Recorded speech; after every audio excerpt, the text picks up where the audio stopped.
Bom, nós estamos aqui com o coordenador de pesquisa da Pfizer em São Paulo, o doutor Zerbini, Cristiano Zerbini. É um prazer falar com o senhor mais uma vez e ontem eu tive uma boa notícia, que eu perguntei por perguntar.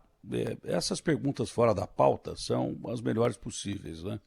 Porque quando você está batendo um papo, às vezes você cai num assunto que acaba sendo o principal assunto que você não tinha nem como objetivo colocar na conversa. Mas o presidente da Anvisa me ligou, queria dar a informação que a Anvisa hoje faz parte do PIX, isso é histórico e muito bom para a agência reguladora nacional, que agora tem aprovação internacional de forma definitiva, clara e oficial.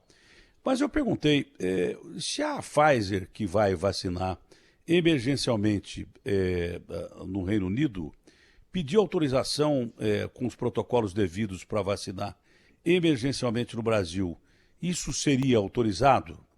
E ele falou que sim. Falou, Datena, se cumprir os protocolos, para mim tanto faz. Pelo contrário, a Pfizer está dando certo em alguns lugares e tal. E foi permeável a isso. Parece que a Argentina vai fazer isso, parece. É essa notícia que a gente tem. Doutor, há interesse da Pfizer, o senhor tem notícia de que a Pfizer tem interesse de aplicar a sua vacina de forma emergencial no Brasil? Bom dia. Bom dia, Datena. É um prazer estar aqui novamente com você. Agradeço a oportunidade da gente poder conversar. E ontem eu ouvi o presidente da Anvisa falar e gostei muito, muito mesmo. E a Anvisa, para os telespectadores aí que estão ouvindo, os nossos ouvintes, a Anvisa seria o FDA brasileiro, né? É a autoridade de saúde responsável pela licença de todas as medicações que nós temos. Então, é um órgão respeitadíssimo e depois que entrou para o PIX, então agora faz parte, vamos dizer, desse grupo mundial respeitadíssimo por suas normas, e isso também, viu, Datena, dá muita credibilidade para nós pesquisadores, né?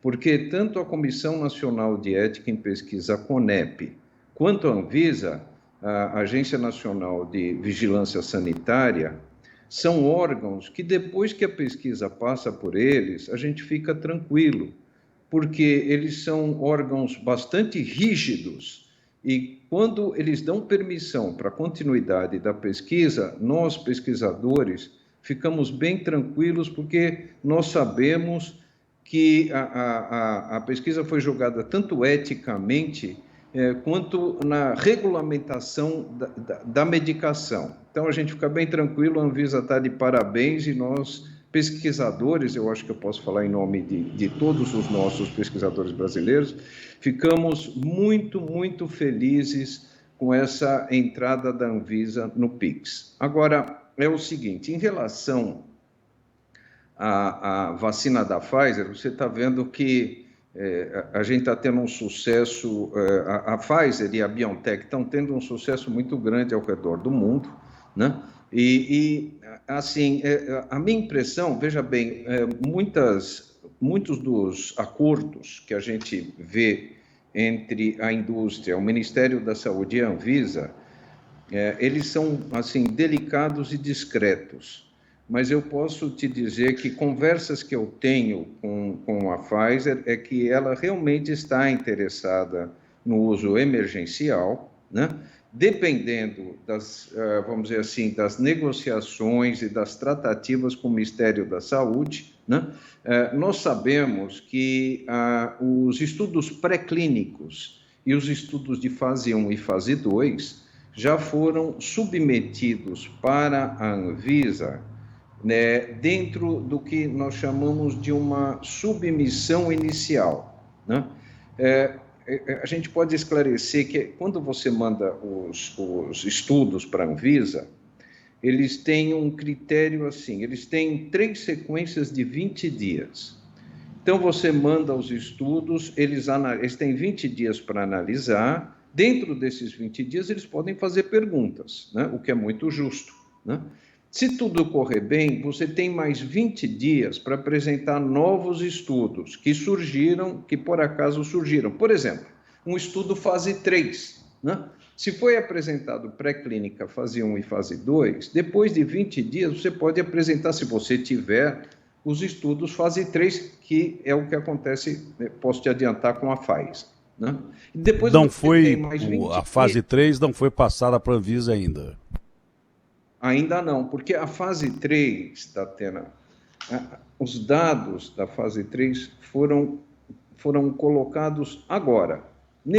Eu posso te adiantar o seguinte, eles estão prontos para publicação, né? Eu posso te adiantar que eles foram enviados para uma publicação muito importante no exterior, né? Vamos ver se o estudo vai ser aceito. Eu posso te dizer, como pesquisador, que eu tenho Onde quase seria essa certeza... publicação? Onde seria essa publicação no exterior? Desculpa, eu É. não ouvi bem. Onde seria essa publicação no exterior? Olha, eu poderia te adiantar o seguinte, provavelmente vai ser numa revista chamada New England Journal of Medicine. Provavelmente vai ser lá, né? Eu não posso te dar certeza, porque foi submetido, isso vai para uma análise, né? E, eventualmente, nós teremos ainda algum tempo para ver a resposta, não é verdade? E Mas como pesquisador de imprensa, né, que eu estou fazendo aqui um trabalho de pesquisa, já descobrimos que é uma revista internacional importante, que pode ser muito importante, científica, que pode já ter essa publicação. Pode ser outra, mas é possível que seja essa. Mas nessa fase 3, nós temos fatores mais adiantados do que essas notícias que dizem que a Pfizer-BioNTech realmente consegue ótimos resultados de segurança e de eficácia? Sim, perfeito.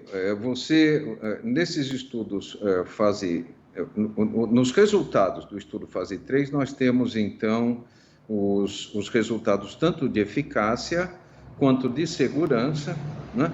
Então, eu posso te adiantar algumas coisas. A eficácia foi bastante divulgada. Durante o estudo todo, nós tivemos 170 pessoas que tiveram Covid, né? Esse era o desfecho primário. Qual a diferença entre o grupo placebo e o grupo que tomou a vacina em termos de ter a doença?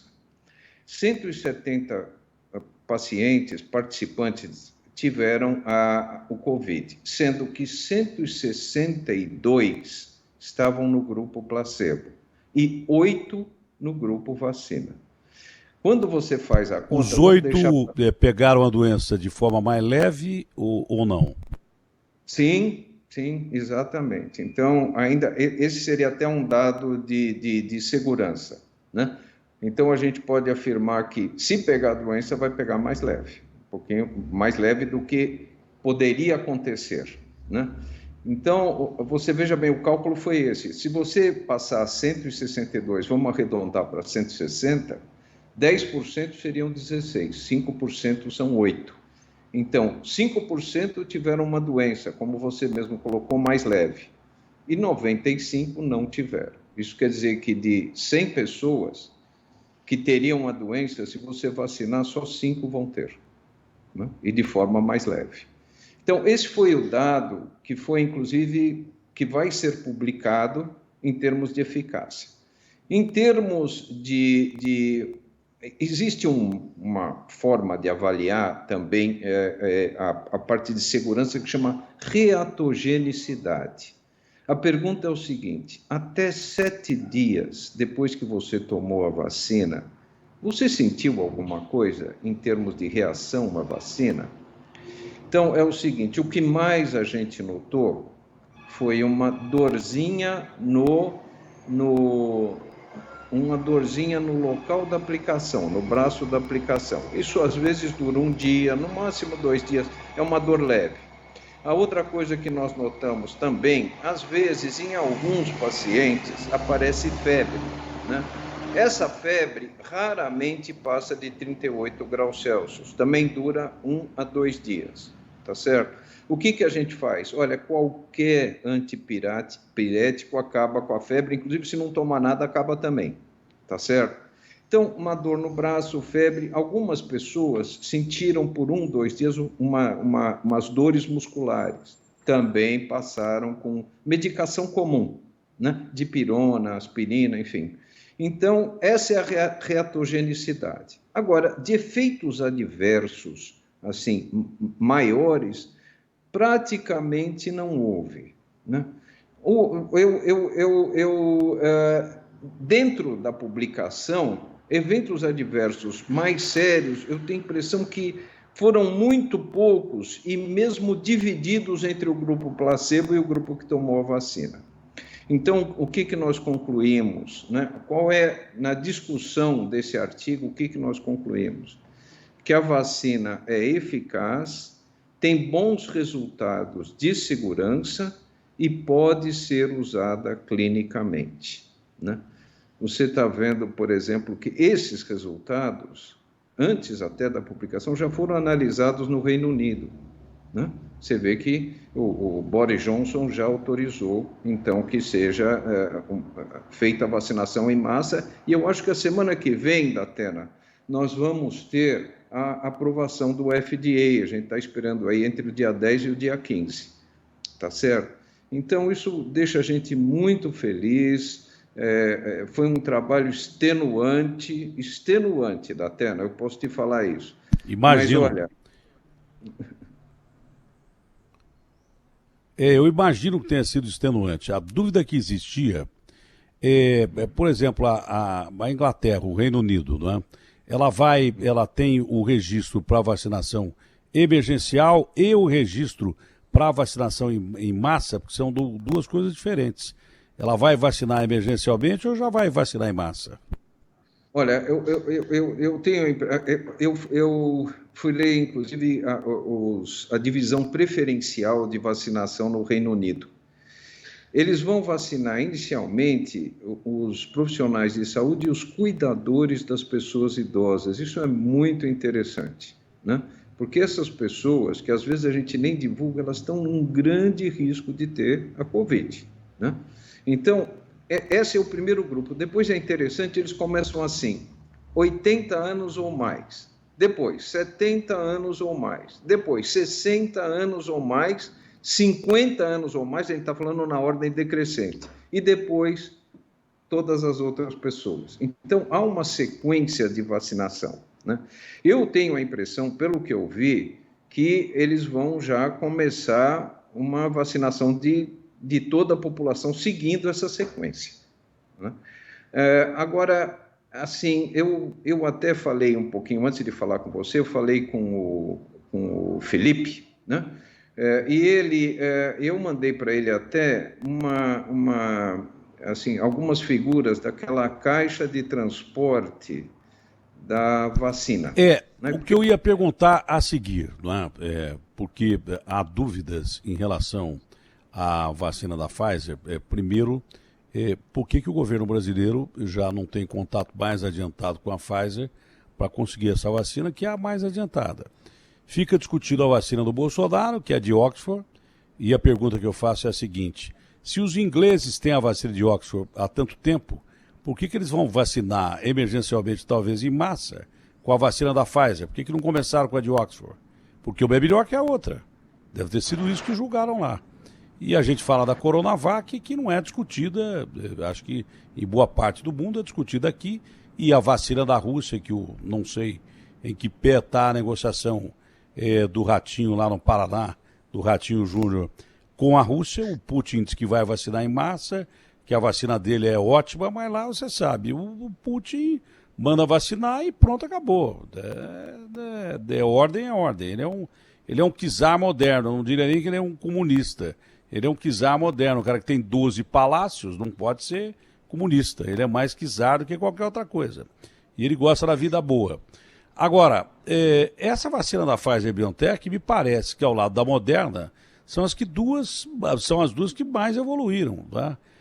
Um CEO da Pfizer nos Estados Unidos falou para o Barão que já existem contatos do governo brasileiro com a Pfizer-BioNTech. O senhor pode me dizer se o senhor sabe até que ponto esses contatos estão avançados ou não? Muito bom, Datena. A pergunta do Reino Unido, eu não saberia te responder o motivo pelo qual, vamos dizer assim, usaram a vacina da Pfizer antes da AstraZeneca Oxford. Mas deve haver alguns acordos internos aos quais a gente não tem acesso, mas deve haver alguma coisa interna do Reino Unido, enfim. Agora, aqui, voltando aqui ao nosso país, já existe, como eu te falei, já foram mandados os estudos pré-clínicos, fase 1, 2 e 3, para a Anvisa, e você sabe que sempre a gente tem que ter, inicialmente, a autorização da Anvisa, né?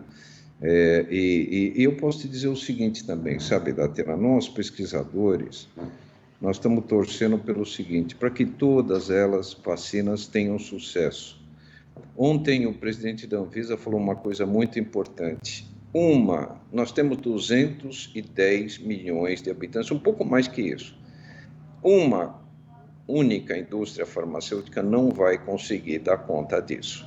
Nós vamos ter que ter mais de uma vacina. Então, nós estamos torcendo aí por todos os brasileiros para que todos sejam vacinados o mais breve possível, e para isso nós vamos precisar da ajuda de todas as vacinas.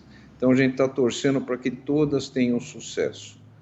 Agora, eu particularmente não conheço os acordos com o Ministério da Saúde. Eu sei que os estudos principais foram mandados para a Anvisa, mas a negociação com o Ministério da Saúde, que é a nossa autoridade de saúde federal, esses acordos eu não tenho conhecimento.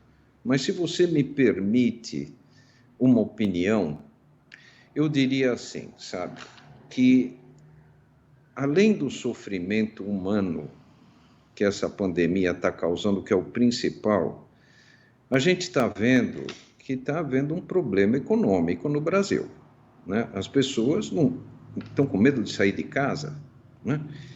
As lojas estão com medo de abrir, né? Então, o que está acontecendo? A gente está com muita restrição econômica por causa da pandemia, né? Pessoas que precisam trabalhar não conseguem trabalhar, e quando vão trabalhar ficam com muito medo de, ao chegar ao trabalho, ter alguma contaminação, ou na ida, ou na volta, ou no próprio trabalho. Então, o que acontece?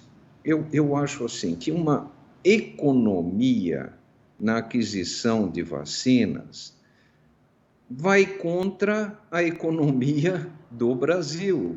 Porque se Uma a gente burrice, né? vacinar... É uma burrice. Economizar em vacina é burrice. Tinha que gastar com vacina para gerar mais segurança na população e para fazer a atividade econômica voltar próximo do que era antes. Pois é, Datena, o inimigo nosso não é o lockdown, o inimigo nosso é a pandemia. O nosso inimigo chama coronavírus. Entende? É ele que a gente tem que combater. Então, vamos colocar, na minha opinião, devemos colocar as vacinas à disposição da população, todas elas e o mais breve possível, pelo menos as que fizeram pesquisa no Brasil, né? Então, essas vacinas, uma vez autorizadas pela Anvisa, devem ser usadas todas elas e rapidamente, para que a gente acabe, primeiro, com o sofrimento humano, que é demais, é muito, né? E depois, vamos dar liberdade para a turma trabalhar e melhorar a economia do país. Correto. Para a gente deixar bem claro, eu tive informação de fonte dentro do governo que constaria no contrato, o senhor não deve saber, da Pfizer-BioNTech, que a Pfizer-BioNTech não assumiria os riscos de possíveis efeitos colaterais ou danos causados pela vacina. Eu acho isso meio estranho. Não sei se quem me falou tinha conhecimento correto do caso, porque está no próprio estudo, né? Já está lá no estudo. Se está em fase 3, já está no próprio estudo, que vai ser publicado em revista científica, qual é a segurança da vacina. É claro que qualquer coisa que você tome, até remédios que fazem bem para todo mundo, podem fazer mal para alguém. Isso é uma coisa que é natural e aplicado em massa em milhões de pessoas, é claro que tem alguém que vai ter intercorrência, vai ter problema, isso faz parte da coisa. Tem remédio super seguro, mas todos eles têm bula e contraindicação. Se você lê, eu tomei um remédio agora, que se eu fosse ler a bula, eu não tomava. Por isso que eu perguntei para o médico se eu podia tomar. Mas você vai ler a bula, olha, você vai ter um ataque de coração, olha, você vai ter um AVC. O remédio é pior do que a doença na bula em todo lugar, porque tem precaução. Eu duvido que isso aí não esteja embutido num acordo comercial, né? A segurança da vacina em primeiro lugar, que é o atestado de credibilidade de duas grandes produtoras de remédio, uma americana e outra de vacina, uma americana e de remédio e outra alemã, tá? Que estão entre os maiores produtores do mundo, a Pfizer americana e a BioNTech alemã. Então já vai dar credibilidade. A outra dificuldade, o senhor já me falou, e eu disse o seguinte, não é possível que alguém produza um remédio com tamanha capacidade e que não cuide da embalagem. Se o problema é a armazenagem, o senhor já me disse, ó, estão desenvolvendo uma caixa e tal, porque muita gente que não quer comprar essa vacina, que quer comprar a vacina do Bolsonaro, né, lá no governo, deve estar falando, não, essa vacina aí não vai dar certo no Brasil porque tem menos 70 graus e tal. Primeiro, então, não podia usar essa vacina na Inglaterra, porque lá não faz menos 70 graus, ao que me consta. Eu acho que só podia usar essa vacina na Sibéria ou no Alasca, em algumas regiões da Sibéria e do Alasca, ou em Marte à noite, porque durante o dia deve ser calor lá em Marte. Eu nunca fui para Marte, ao que me consta, ninguém foi ainda. Então, ninguém vai fazer uma vacina com tamanha capacidade se não desenvolver algo para transportar essa vacina. Em que pé está o desenvolvimento daquela caixa para você fazer a logística de distribuição da vacina e conservação? Obrigado, Datena. Obrigado pela oportunidade de falar nisso. Eu até mandei para o Felipe, ele mostrou agora há pouco as caixas, né, que já estão prontas e a gente pode levar muitas vacinas nesta caixa que é fácil, inclusive, de transportar, né? Nessa caixa, lembrando, eu acho que a gente conversou, eu vou relembrar, ela transporta as vacinas a menos 70 graus por 15 dias, né? 15 dias. Então, a vacina está conservada nessa caixa por 15 dias. No local de aplicação da vacina, você pode tirar a vacina e colocar na geladeira normal, que é de 2 a 8 graus Celsius positivos, a vacina é conservada por 5 dias. Então, você, do local da fábrica até o local da aplicação, você tem 15 dias de conservação na caixa. E no local da aplicação, você tem mais 20 dias ao todo. 15, se você contar o todo, dá 20 dias, né? Quer dizer, daria 15 dias na caixa e mais 5 dias num refrigerador comum, como a gente tem em casa, tá certo? Eu queria também te falar o seguinte, olha, tem outros países da América Latina, como é que a caixa foi feita? Foi com base em todos os países, inclusive que tem clima parecido com o nosso. Então, até fiz uma lista, se me permita ler aqui, dos países que vão utilizar essa metodologia. Claro. Tem o Chile, o Peru, o Equador, o Panamá, o México e a Costa Rica. Você vê que vários desses países têm climas um pouco parecidos com algumas regiões do Brasil, né? Que seriam aquelas regiões mais quentes, né? Mas há possibilidade e parece que, eu preciso ter certeza disso, mas parece que a Pfizer está oferecendo o transporte até o local da vacina dentro do acordo que eles estão querendo fazer com as autoridades brasileiras. Então, quer dizer o quê? De graça isso? Entraria no preço da vacina o transporte da vacina pela conservação, né? O avião, isso tudo o governo brasileiro vai arrumar.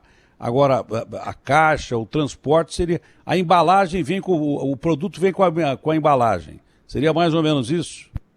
Eu sinceramente, eu não conheço detalhes. Esses detalhes, talvez, a gente possa até se informar com a Pfizer. Mas o que eu gostaria de colocar é que não há esse medo de, vamos dizer, de que haja uma denaturação da vacina ou coisa desse tipo. Está tudo muito bem feito, muito bem calculado.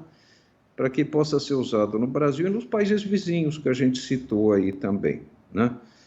A questão de preço, tudo, realmente eu não estou a par da Atena, mas eu acho que poderíamos até levar esse assunto para a Pfizer, poderia nos ajudar a esclarecer. Mas faz parte do acordo tudo isso que nós vimos em relação à conservação da vacina. Olha, nós ficamos sabendo, ontem eu li, acho que hoje de madrugada, e até por isso não li direito, que a Argentina também, que fez parte do grupo de controle aqui da América do Sul, da Pfizer BioNTech, deve usar a vacina. O senhor está sabendo disso ou não? Olha, o que eu posso te dizer, eu não sei bem a negociação, mas eu sei que um grande número de participantes do estudo foram argentinos, né? Eu me lembro que logo no começo do estudo nós conversamos com os colegas da Argentina e eles fizeram um belíssimo trabalho em Buenos Aires e eles tiveram um número muito grande de participantes na pesquisa, o que autoriza, sob o meu ponto de vista, autoriza assim, o governo a olhar com um certo, vamos dizer, uma certa aproximação da vacina, já que ela foi testada no país, assim como no nosso, né? Então, existe um teste, existem pesquisadores com os quais você possa conversar. Às vezes você vê um dado escrito, né? Dados que são importantíssimos com base estatística, mas nada impede que se converse também com os pesquisadores que viram os pacientes na prática, no todo dia, né? Nesse trabalho que eu te falei, extenuante, né? Mas que nos deixa muito, muito contentes. Se você me permitir 2 segundos, eu já falei uma vez, mas queria falar para os seus ouvintes o seguinte: nós, pesquisadores, a indústria farmacêutica, as universidades, todas trabalharam juntas, mas os grandes responsáveis pelo sucesso desse estudo são os participantes. Eu acho, sabe, Datena, que a gente devia fazer um certificado escrito assim: benfeitor da humanidade. São heróis, muito obrigado por ter participado. Diga, Datena, por favor. São heróis. São heróis. Porque aqui mesmo dentro da minha casa, a minha mulher dá, olha, não sei se eu vou tomar essa vacina. Eu falei, bom, olha, isso aqui é uma democracia, mas você vai tomar essa vacina. A vacina que tiver e que for boa, você vai, apesar de ser uma democracia, sinto muito, mas você vai tomar essa vacina, porque você tem que tomar essa vacina, porque se não tomar a vacina, nós estamos ferrados.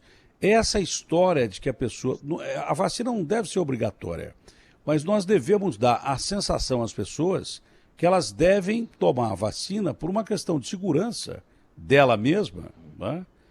E das pessoas que os rodeiam, né? Filhos, maridos, no meu caso, netos, e daí por diante.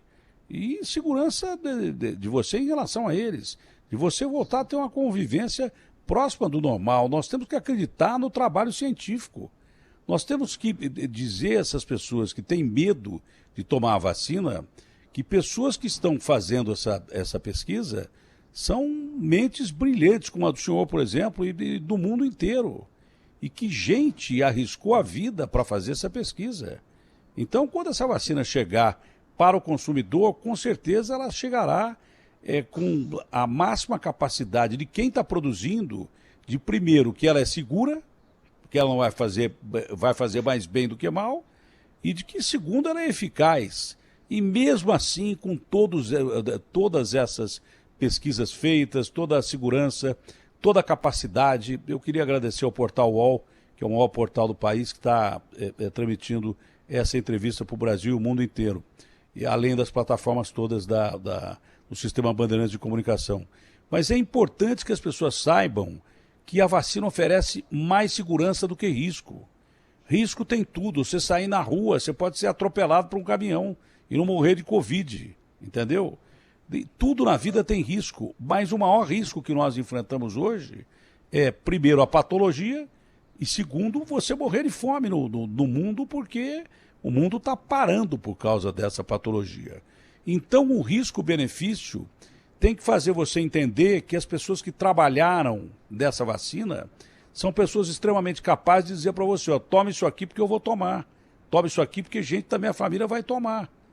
As pessoas têm que perder o medo da vacina. Fica se discutindo que vacina vai aplicar e se gera uma insegurança na população que o cara não sabe mais que vacina é boa ou que vacina é ruim.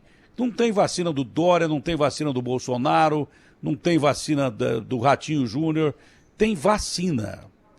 A que for oferecida e aprovada pela Anvisa, a Anvisa hoje faz parte de um seleto grupo de agências reguladoras do mundo que não vai liberar coisa que te coloque em risco mais do que qualquer outro remédio. Então você tem que entender que a doença é pior do que a vacina 1 bilhão de vezes. Então não pode ter medo da vacina. Os nossos governantes ficam politizando e querendo aplicar a primeira vacina e fazendo propaganda da vacina porque eles são vaidosos. Aliás, todos nós somos, mas não tem esse negócio de vacina desse ou daquele. Tem vacina, que é a única salvação do mundo por enquanto, porque não há remédio. Já há um desenvolvimento de coquetel de remédio que vem funcionando, estão tratando melhor a doença? Estão tratando melhor.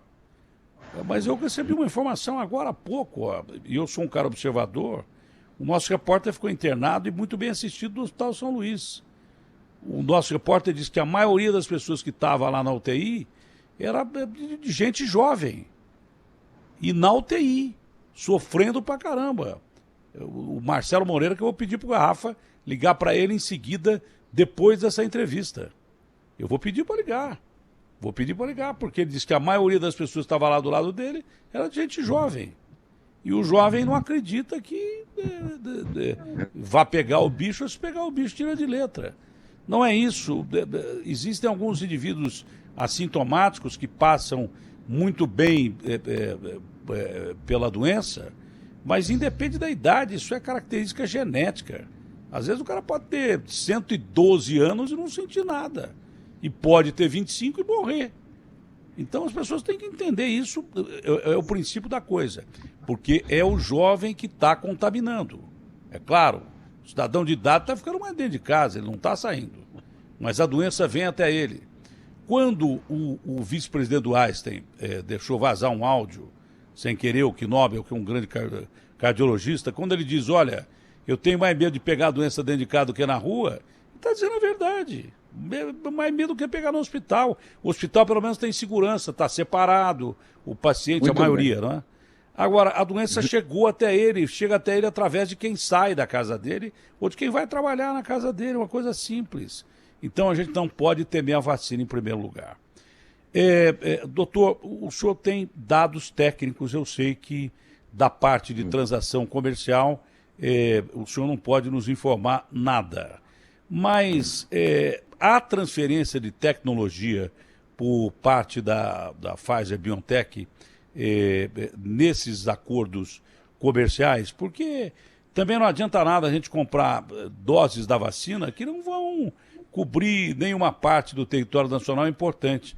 A gente tem que saber fabricar vacina e a gente tem condição de fabricar a vacina aqui. Essa transferência de tecnologia está embutida nesse acordo também? Olha, Datena, eu não tenho certeza, porque esse acordo, ele feito com o Ministério da Saúde, ele é muito discreto, sensível e não chega nos pesquisadores, eu não saberia te informar.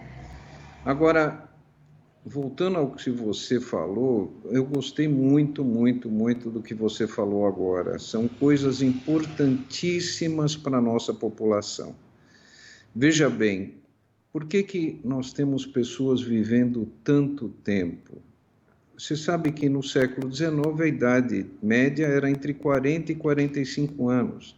As mulheres não chegavam direito nem na menopausa. Hoje a gente tem no consultório gente com 90, 95, eu tenho uma paciente com 102 anos no meu consultório. Então, por quê? O que aconteceu? Doutor, o senhor me dá o número do telefone que eu quero ser paciente seu. Se o paciente seu chega até 102 anos, eu estou precisando do seu telefone hoje. O senhor me passa aí, que eu não preciso nem ir no consultório, mas eu quero ser paciente seu. Se o senhor tem paciente com 102 anos, Eu estou extremamente necessitado de fazer uma teleconsulta com o senhor. Não preciso nem ir aí. Né, Agostinho? O Agostinho também quer o Garrafa. Já pode colocar meu nome aí também na lista. Pois não, doutor, desculpe interromper, mas acho que a gente tem que aliviar um pouco a conversa, que ela é pesada. É por isso que a gente tem que aliviar e tentar passar ao povo para ter confiança. Eu sou um cara que eu tenho 63 anos de idade, eu sou cardíaco, operei 2 vezes do coração, tenho 6 stents, tenho um diabetes terrível, porque não tenho a cauda do pâncreas, é onde tem a maior parte das ilhotas de Lange que fabricam a insulina. Eu sou um cara eu não sou um paciente de risco. Eu sou um paciente de risco para o vírus. O vírus, se pegar em mim, ele está danado, está mais ferrado. Então, eu sou de alto risco. Se oferecerem uma vacina, não é porque eu quero tomar a vacina primeiro que ninguém, não, que se lasque. Mas eu participaria, se tivesse me convidado para participar desse grupo de controle de qualquer uma dessas vacinas, eu teria participado rindo. Porque o meu risco-benefício, que é o de muita gente que está me ouvindo agora e que tem medo de tomar a vacina, é extraordinário. É muito melhor eu tomar alguma coisa que vai me proteger, porque se eu pegar esse bicho é bem provável que eu embarque.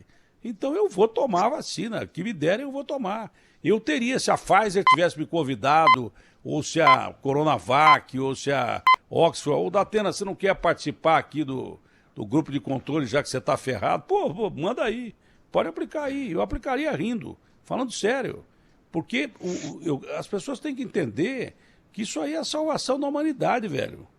Agora, pode não dar certo. Você pode fazer uma cirurgia no meio da selva, com pouquíssima condição, e sobreviver. E pode fazer uma cirurgia num baita de um hospital e morrer de uma intercorrência qualquer. Então isso está no risco. E essa doença está acabando com a humanidade. Só os políticos que estão disfarçando que não em época de eleição. Isso aí está acabando com a humanidade.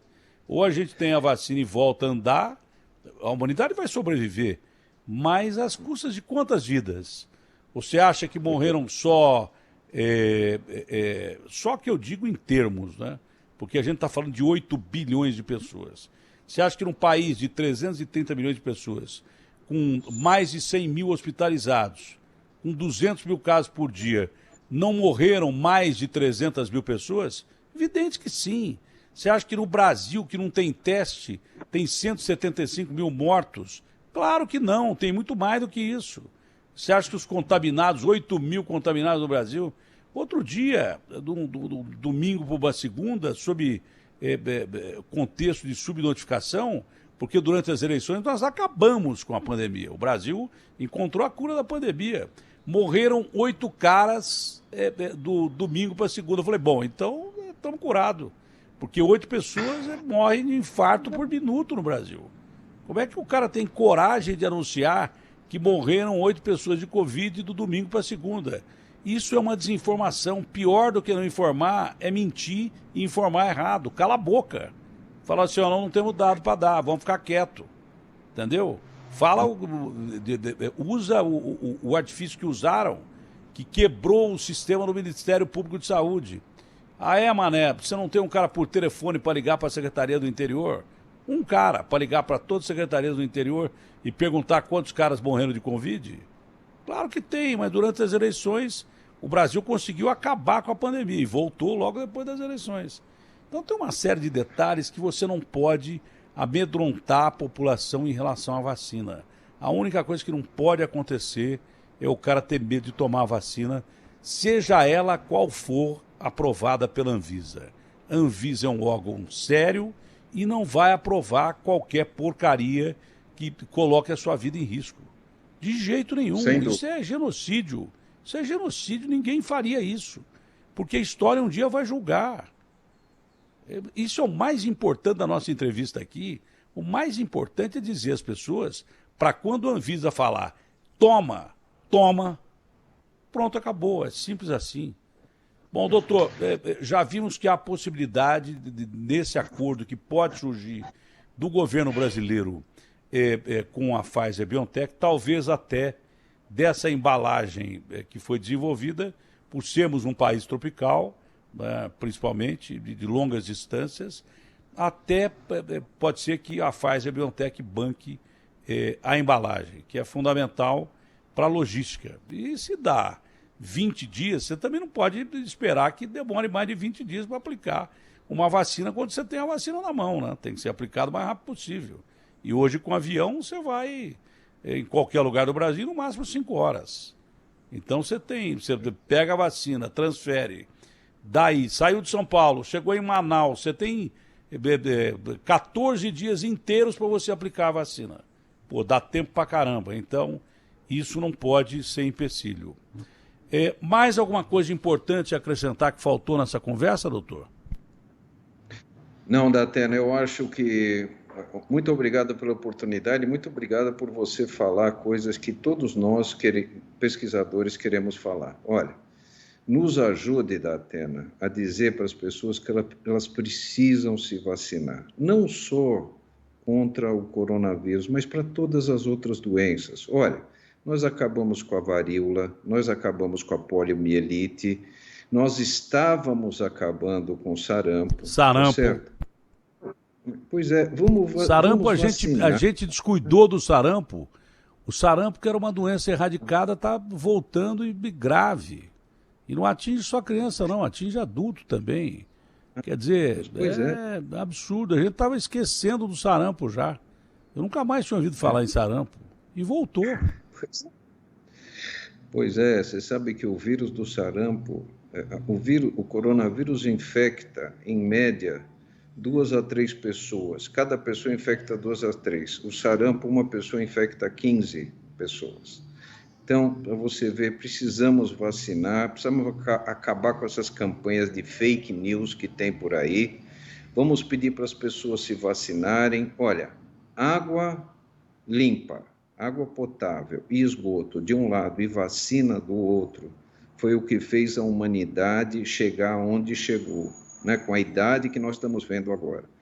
Não pode deixar de vacinar, precisa vacinar, né? Vamos acabar com essas doenças infecciosas que era o que matava a humanidade antigamente. Precisa acabar com isso e nós temos instrumentos para isso, né? Então, Datena, olha, muitíssimo obrigado pela sua oportunidade e você com a sua popularidade, obrigado, sua senhor. Capacidade de influência, por favor, peça para a turma se vacinar. Muito obrigado, viu? Só uma última pergunta. E às vezes a última pergunta pode ser a mais importante. É claro que o senhor é da área científica da Pfizer-BioNTech para o Brasil. Mas é claro que as notícias chegam até o senhor. É claro que gente que está comercializando a vacina tem que perguntar para o senhor a situação do Brasil. O senhor já foi consultado sobre isso por gente que comercializa a vacina? Porque me parece que é um contato natural. O senhor era da parte científica, mas o senhor tem que dizer, olha, aqui há condição de distribuir a vacina e como aplicar essa vacina. O senhor já foi consultado por esses setores da Pfizer-BioNTech sobre a viabilização de aplicação dessa vacina? Porque pela seriedade dos institutos também, não adianta nada você vender uma vacina para um lugar que não tem condição de aplicar. E o Brasil tem uma das maiores plataformas científicas de vacina do mundo, os maiores cientistas do mundo, alguns deles estão aqui, e o Brasil tem campanha de vacinação que ninguém tem, porque a gente está ainda um século atrás dos outros em doenças que eles nem sabem que existem. Você fala em febre amarela nos Estados Unidos, o cara fala, como? O que é isso? Na França e tal, mas nós temos aqui. Então, ocasião faz um ladrão. A gente precisou desenvolver uma plataforma de aplicação de vacinação em massa que pouca gente tem. E temos uma base científica para vacinas que é impressionante. Por isso que escolheram o Brasil e pelo número de casos aqui. Tá? Então, o senhor já foi consultado pela área comercial da Pfizer-BioNTech sobre a possibilidade de aplicação dessa vacina? Olha, Datena, na verdade, os pesquisadores se fixam muito na parte científica e essa parte da comercialização, a gente não chega a isso mesmo porque eu acho que o tempo todo, e ainda o tempo é curto, mas o tempo todo a gente fica em cima da pesquisa, né? Agora a gente até está um pouquinho mais tranquilo depois que o estudo fase 3 vai ser publicado. Mas eu aproveito o que você falou para dizer o seguinte: o Brasil tem todas as possibilidades de acabar com a pandemia. Graças a Deus a gente tem o SUS, né? Tudo deve ser feito pelo SUS. Em relação às empresas, de uma forma geral, eu acho que todas vão ter capacidade de utilização da vacina, mas eu tenho a impressão seguinte, que o compromisso inicial vai ser com os governos, né? Mesmo porque a produção é limitada. Por exemplo, a Pfizer consegue, esse ano, fazer 50 milhões de vacinas e o ano que vem 1,3 bilhão, né, bilhões de vacinas. Isso para o mundo inteiro. Então, eu acho que o compromisso inicial, tanto da Pfizer quanto das outras empresas, vai ser com os governos federais, né? Então, eu acho que só após cumprir esses acordos é que vai haver, digamos, uma disponibilidade comercial das vacinas. Eu acho que isso talvez, olha, é uma suposição, mas talvez no segundo trimestre do ano que vem, tá certo? Talvez. Mas eu tenho a impressão que primeiro vai se cumprir todos os acordos com os governos federais, né, de vários países, e para depois haver, digamos assim, uma produção suficiente para uma comercialização. Doutor, um ótimo dia ao senhor. Foi um prazer falar com o senhor mais uma vez. O que precisar contar com a gente para esses esclarecimentos, estamos aqui.